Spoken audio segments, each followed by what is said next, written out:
নমস্কার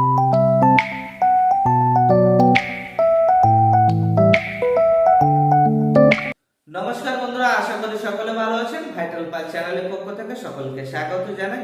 আজকের ভিডিওতে আলোচনার মূল বিষয়বস্তু হলো দাঁত বা টিনিয়া ইনফেকশন।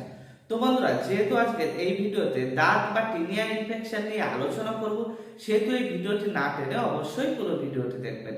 তো বন্ধুরা, এই দাঁত বা টিনিয়া ইনফেকশন হলো একটি ফাঙ্গাল ইনফেকশন। আর এই দাঁত বা টিনিয়া ইনফেকশন হলে সেক্ষেত্রে আমাদের শরীরে প্রচুর চুলকানা অনুভব হয়।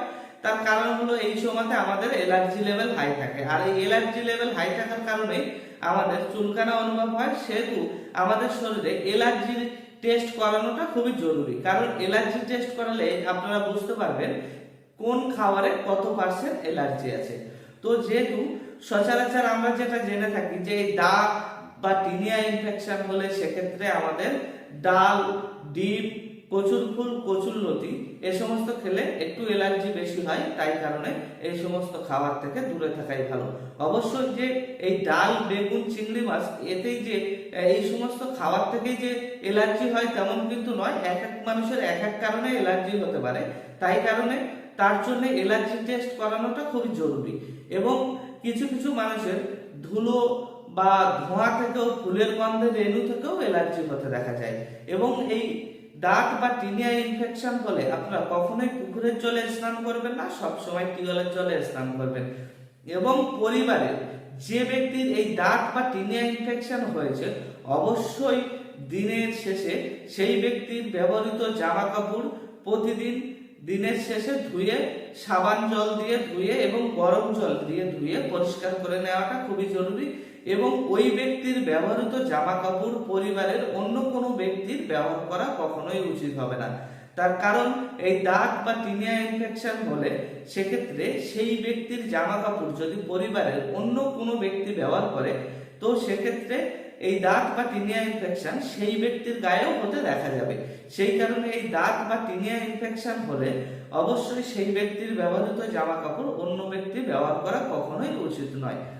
আর আজকের আমি এই ভিডিওর মধ্য দিয়ে আপনাদেরকে বলবো, এই দাঁত বা টিনিয়া ইনফেকশন নিয়ে যারা দীর্ঘদিন ধরে ভুগছেন তাদেরকে আমি এই ভিডিওর মধ্যে ছোট্ট একটা ট্রিটমেন্ট বলবো। সেই ট্রিটমেন্টটা আপনারা নিয়ে যাবেন। নিয়ে গেলে আপনারা এই দাঁত বা টিনিয়া ইনফেকশন থেকে আপনারা পুরোপুরি সুস্থ হয়ে যাবেন।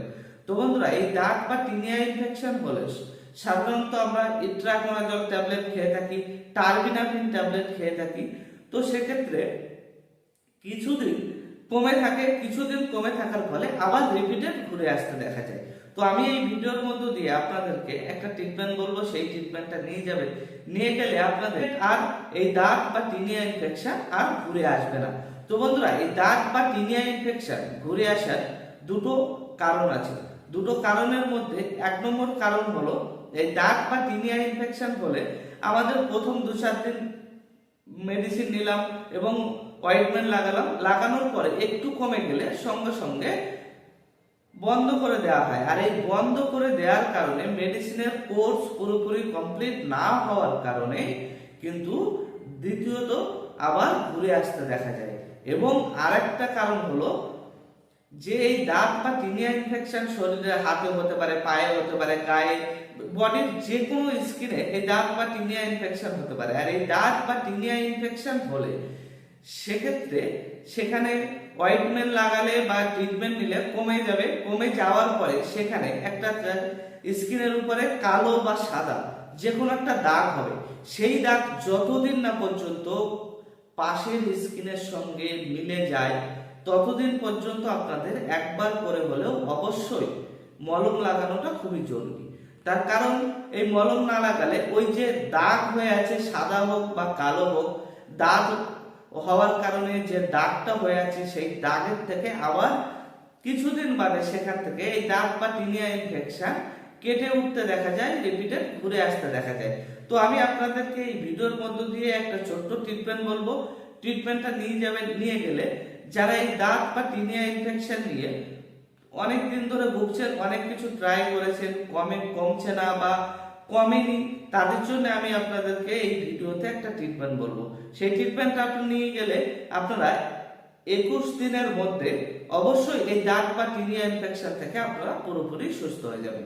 তো বন্ধুরা, আপনারা কোনো সাবান, শ্যাম্পু, তেল এই সময়তেই দাঁত বা টিনিয়া ইনফেকশন হলে সেক্ষেত্রে ব্যবহার করা কখনোই উচিত নয়। যদি কোনো সাবান ইউজ করতে চান সেক্ষেত্রে আপনারা কেটো সাবান ইউজ করতে পারেন। কেটো সাবান আপনারা স্নানের সময় 10 মিনিট আগে গায়ে লাগিয়ে রাখবেন। সাবানের ফেনা 10 মিনিট গায়ে লাগিয়ে রাখার পরে আপনারা টিওলের জল দিয়ে স্নান করে নেবেন। তাতে গায়ের যে চুলকানা, এলার্জি লেভেল হাই থাকার কারণে যে প্রচুর চুলকানা অনুভব হয় সেই চুলকানা অনেকটাই কম হবে। এবং প্রতিদিন 3 বার করে অবশ্যই লুলিকোনাজল ক্রিম অবশ্যই দিনে 3 বার করে লাগিয়ে যাবেন, একটানা 21 দিন। গ্লাইসোকেম 500 ট্যাবলেট প্রতিদিন রাতে এবং দুপুরে দিনে 2 বার করে খেয়ে যাবেন। এবং এই লুলিকোনাজল ক্রিম আপনারা লুলি ক্রিম দিনে 3 বার করে লাগিয়ে যাবেন, একটানা 21 দিন লাগিয়ে যাবেন। লাগিয়ে গেলে আপনারা দেখবেন এই দাঁত বা টিনিয়া ইনফেকশন নিয়ে আপনারা যে দীর্ঘদিন ধরে যে সমস্যায় আপনারা ভুগছিলেন সেই সমস্যা থেকে আপনারা পুরোপুরি সুস্থ হয়ে যাবেন। তো বন্ধুরা, এই ভিডিওটি যদি ভালো লেগে থাকে অবশ্যই লাইক, কমেন্ট, শেয়ার করবেন। এবং এই ভিডিওটি দেখে আপনি যদি একটু উপকৃত হয়ে থাকেন তো অবশ্যই চ্যানেলটি সাবস্ক্রাইব করে পাশে থাকবেন। সুস্থ শরীর আর সবল মন ভালো থাকার জন্য এই দুটি প্রয়োজন। ভালো থাকবেন, সুস্থ থাকবেন। নতুন ভিডিও নিয়ে আবার দেখা হবে।